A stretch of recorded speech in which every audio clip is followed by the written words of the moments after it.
what are they thinking with these movies? All right, we're going to get into it. What's going on with Marvel? What is going on in the superhero genre? Is it dead now? Can they save this? We're going to talk about it. Before we get started, hit that subscribe button. Check us out on Rumble. Let's get into this. So, the Marvels now, this trailer that just came out becomes the MCU's most disliked movie trailer ever in just 24 hours, and it's gotten way worse than that. We're 2 days into it. Check out what they had to say, and I'm going to give you my opinions on this. In a turn of events that nobody could have seen coming from a mile away, the Marvels has taken substantially less than 24 hours to become the most disliked trailer of all time for Marvel, which would be an impressive feat if it wasn't so predictable. After all, director Nia DaCosta's sequel will be the 33rd installment of the franchise by the time it arrives in November, although we suspect Guardians of the Galaxy 3 will avoid being mercilessly trolled. And I agree. I'm sure that that movie will be decent. I'm hoping. Because Phase 4 has been a joke, and Phase 5 has started off as a joke. At the time of this writing, The Marvels has comfortably sailed past 200,000 likes. It's way more. I think it's up to almost 500,000 now.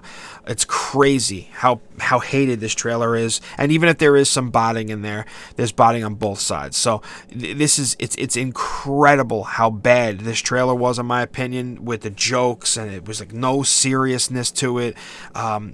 Everybody's female. I don't think there was a male except for Nick Fury in the trailer. I mean, okay, so they're clearly saying we're not making this movie for their core audience. We're going to get into that in a minute. So yeah, it had sailed past all these dislikes on Marvel's official YouTube channel, with the ratio of thumbs up to thumbs down on IGN skewed more than 50% in favor of the latter, which means way more people are not liking this, while it's running at a discrepancy of 500% on Rotten Tomatoes. Suffice to say, we saw this coming from a mile away.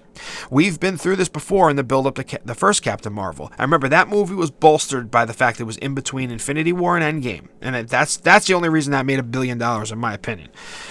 Where YouTube back then, YouTube altered its algorithm to try to combat the downvoting, which obviously worked a treat, seeing things have circled right back around and made their way to square one yet again. I think there was a typo in there.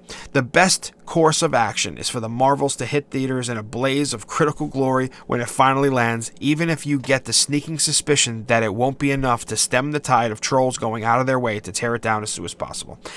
So, this article clearly jokes about it a little bit, but and they call the people who are disliking it trolls. I don't see it that way. I see it as fans who are upset with the content of their favorite franchise. I can speak for myself here. I love this franchise. I'm unashamed to say it, all right? I grew up loving Star Wars. I wasn't a huge comic fan growing up, but I grew up loving Star Wars, Indiana Jones, Back to the Future. Those three franchises I played on repeat every day I was homesick from school, okay? Especially Star Wars the most. The hero's journey is a special one, especially for men, okay? Let me talk about men here and boys, okay? It's important for boys to see men being beaten down and getting back up, right? That second movie in Empire Strikes Back, when Luke just gets his butt beat by Vader, but he somehow survives, gets a new hand put on, trains, and comes back and has the strength to take on the challenge. That's an incredible journey that I feel is being lost in these movies today. And while we had fantastic women superheroes for decades, Leia, how about Sarah Connor, how about Ripley from Alien, but how about Sarah Connor from Terminator, okay?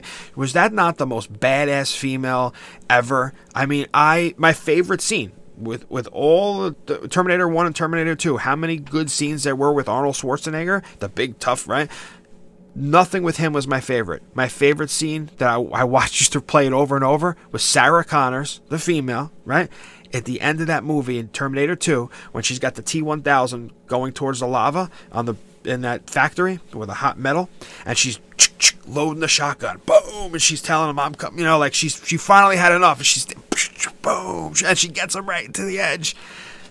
Epic, right? They made strong females, but they didn't just eliminate the male characters from being strong too.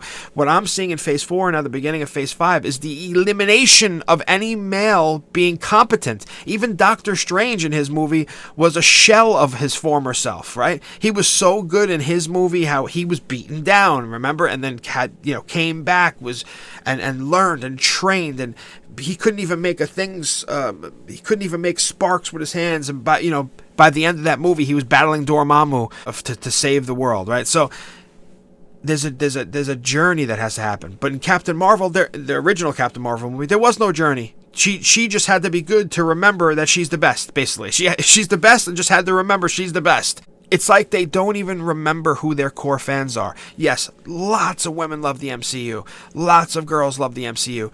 But let's not pretend like their core audience isn't men. Men probably in the ages of 25 to 50 who grew up reading this stuff, right? And instead of continuing to write stories and movies from the early days of the comics and the classic stuff that sold millions and millions of copies, no, they're taking the newer comics that were written recently from like a couple of years ago and making that stuff into the movies. And those comics haven't sold crap compared to the old ones because they're not that good. The old comics were the good ones. So now let's think about the movies we've had. We've had Thor, who was completely emasculated in his movie by a female Thor. He was a mimbo, and that's all he was there for. Okay. And he even said, I'm not doing another movie with one of these directors again. Smart, because they've made Thor a joke. Ant-Man was completely ridiculed by his family and his daughter the entire movie, and he's not helping refugees enough, okay? Doctor Strange sidelined in his movie. Even Loki, the series I liked, there's a scene in one of the episodes where he gets beaten up by Sif over and over and over and over. It's like, okay, we get it. Wakanda Forever, great movie. I actually liked it, but we don't even have a male Black Panther anymore. Wouldn't it have been great if Michael B. Jordan somehow, that they kept him alive, or M'Baku became a Black Panther? It's like, are there any males on the Avengers anymore? I mean, let's think about it. What? I guess the new Captain America, Sam, who I love him, okay. Thor may or may not come back. The Hulk was destroyed. How about the Hulk and that She-Hulk show? Oh my God, I forgot about that one, where they completely make Hulk look like a total wimp, and She-Hulk is better than him at everything. Unbelievable. It's unbelievable. I'm fine with female representation, but can we keep the men strong too? That's all I'm saying here. And this is just another example. This movie, I don't even think there's a male in the movie besides Nick Fury, and let's see how they destroy his character. Boy, oh boy. What? Gone are the days of Winter Soldier, Avengers 1, Civil War, good movies, like good Infinity War. Man, gone. There's nothing like how Thor was beaten down in Infinity War. He realizes he lost everything from his father, his mother, his best friend was killed right in front of him. Thanos kills Loki right in front of him, and he battles, and he goes, and he gets he's able to hold the star door, the portal to the star open, and make his axe, and he comes in a blaze of glory to almost stop Thanos in Infinity War. That was the peak of Marvel right there, because even though Endgame was good, they did a lot of things I didn't even like in that movie, especially even making Fat Thor. I don't think that was necessary to do, to play it for jokes after he was so epic in Infinity War. What is going on with Marvel? After Infinity War, Endgame was pretty good too, and then, man, what has happened? They have lost the plot here. It's not because fans are trolls. They're disappointed with what's being put out. And until they fix this, Star Wars too, until they fix this, they're going to continue to lose money. I will not invest in Disney. No way. I remember being excited that the movies were going to reopen. Phase 4, this is back, during the Rona days, and movies were about to reopen. And I was like, man, I remember I did videos about Doctor Strange movie coming and the other movies. And I would have never thought they would have been this bad. I would have never thought that. What do you think about the Marvel Cinematic Universe? Where do you think it's going? And what do you think about the Marvels trailer? I'll catch you in the next one.